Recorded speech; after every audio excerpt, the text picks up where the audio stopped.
안녕하세요. 반갑습니다. 허브경제TV의 한상욱입니다. 금일같이 한번 살펴볼 종목은 LG 디스플레이고요. 같이 한번 보도록 하겠습니다. 주주분들 오늘 하루도 너무 고생 많으셨습니다. 시장이 이제 악재가 사실 나아졌었다가 좀 강한 반등폭을 보여주면서 마감을 했는데요. 시장이 저점을 다 다져가고 있는 이유에 대해서도 제가 브리핑을 드릴 예정이고, LG 디스플레이 흐름에 대해서도 이제 말씀드릴 예정이고요. 중국의 이 노골적인 카피, 이 도용, 기술 무단 도용, 이 부분에 대해서도 한번 체크를 해드리도록 하겠습니다.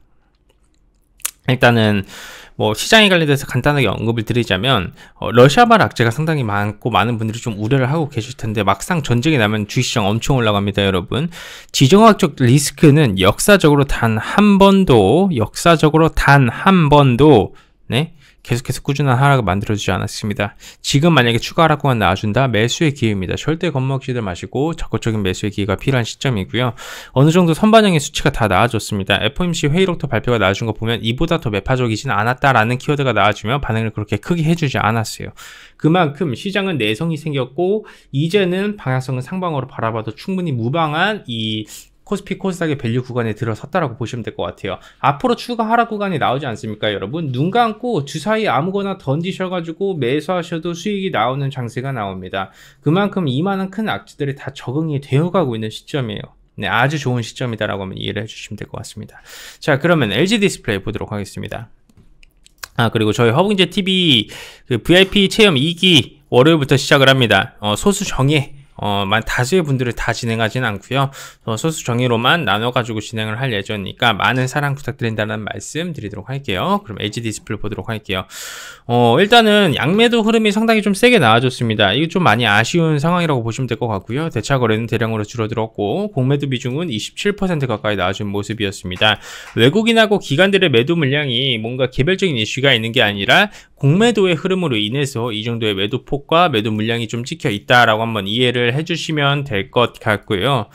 매도가 나아진 이유에 대해서 한번 설명을 드리자면, 지금 이런 OLED 쪽, 이쪽으로 돈이 들어가주지 않고 있어요. 지금 바이오 쪽으로 돈이 들어가지고 있고, 해운업 쪽으로 돈이 들어가지고 있는 상황이고요.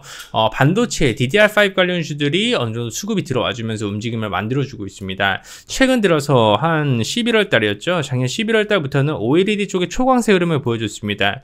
LG 디스플레이, 이녹스 첨단 소재 등등 좋은 기업분도 정말 많았지만 벌써 한 번의 사이클이 돌아간 시점이고요. 이제는 시장이 유동성 장세가 아니다 보니까 제한된 돈이 다른 곳으로도 같이 유입이 되고 있는 시점이다라고 이해를 해주시면 될 것 같아요.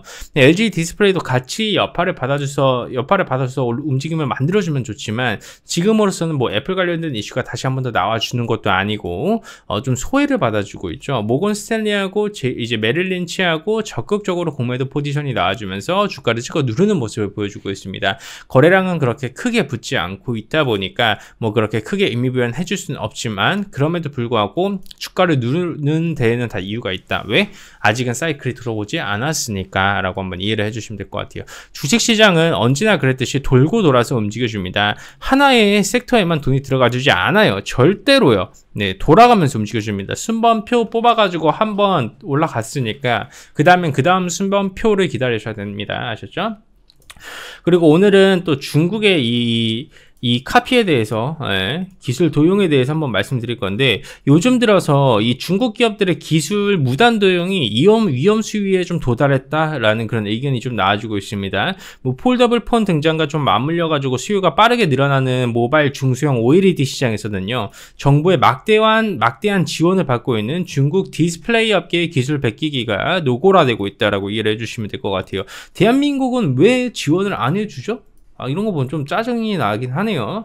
그래서 이제 폴더블 폰부터 시작을 해가지고 이 중소형 OLED예요. LG 디스플레이가 대형 OLED 시장에서는 압도적인 시장 점유율을 가지고 있는데, 중소형 OLED 시장에 적극적으로 투자에 들어가면서 이 시장의 파일을 가져오겠다라는 거죠. 그건 새로운 매출 파일을 가져와야 되는 건데, 지금 중소형 OLED에서 또한 마찬가지로 삼성 디플이든 LG 디플이든 뭔가의 기술력이 개발이 되게 되면 베낀다라는 겁니다. 플렉시블 기술을 포함을 해가지고 OLED 기술 도용 문제가 있다라고 보면 되는데 3, 4년 전부터 문제가 됐었던 인력 빼가기 그리고 공정 기술 모방이 좀 상당히 많이 진행이 되고 있다라고 보시면 될 것 같고 최근 5년 동안도 이 기술 수출 사례 자체가 수십 건에 달하고 있습니다. 예, 2016년도부터 지난해 8월까지 해외로 유출된 산업기술이 100건이 넘고요.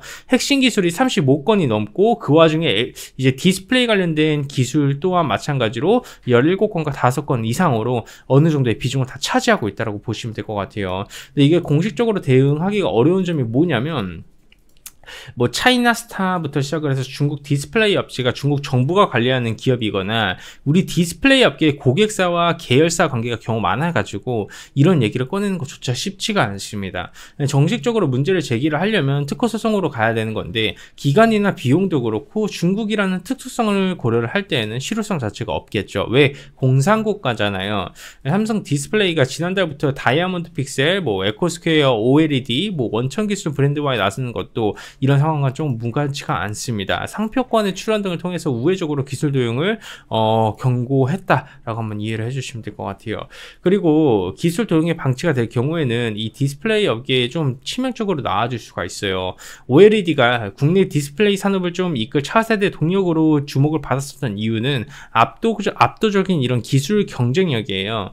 TV용 대형 OLED 같은 경우에는 LG 디스플레이, 모바일용 중소형 OLED는 삼성 디스플레이. 사실상 전 세계 시장을 좀 독점을 해왔는데 이제 중국의 추격은 중국이 추격을 해나가면서 시장 점유율에서도 확인이 되고 있죠. OLED 시장에서 중국 업체들의 점유율이 3분기 기준으로 16%를 넘어서면서 18년도 이후에 5배 이상 늘었습니다. 이 시진핑 정부의 좀 강력한 지원이 있다 보니까 중국 최대 디스플레이 업체로 성장한 회사가 하나 있죠. BOE 성장세가 좀 뚜렷하게 나아지고 있다고 보시면 될 것 같아요. 그렇기 때문에 좀 아쉬운 점 그리고 중국의 이런 키워드도 있다라고 하면 이해를 해주시면 될 것 같습니다. 자, 좋습니다. 오늘은 뭐 LG 디스플레이 총괄적으로 한번 좀 체크를 해드렸는데 도움이 되셨으면 구독과 좋아요도 한 번씩 해주시고 저희 허브니셔 TV가 이제 시장 저점도 다 잡아주고 그랬습니다. 그쵸? 이제는 정말 좋은 종목을 잘 잡아서 수익률 싸움인데 2월 이벤트도 이제 얼마 남지가 않았어요. 올라가는 시장에서 또 한번 크게 수익을 내야 되지 않겠습니까? 저희는 잡주 세력주 안 합니다. 저희도 좋은 기업을 분할 매수해서 이렇게 좋은 기업을 이렇게 또 매매를 하니까 많은 사랑 부탁드린다는 말씀 드리도록 하고요. 투게더 이벤트를 진행하고 있는데 VIP 매매와 방송반 매매 같이 결합을 해가지고 이렇게 혜택을 챙겨드리고 있습니다. 이렇게 해드린 적은 단 한 번도 없고요. 시장이 많이 빠졌고 그만큼 이제 좋은 매수익이 길다 보니까 많은 혜택 챙겨드린다라고 이해를 해주시면 될 것 같습니다. 좋습니다. 오늘 LG 디스플레이 영상 이 정도까지만 하면서 마감하겠습니다. 감사합니다.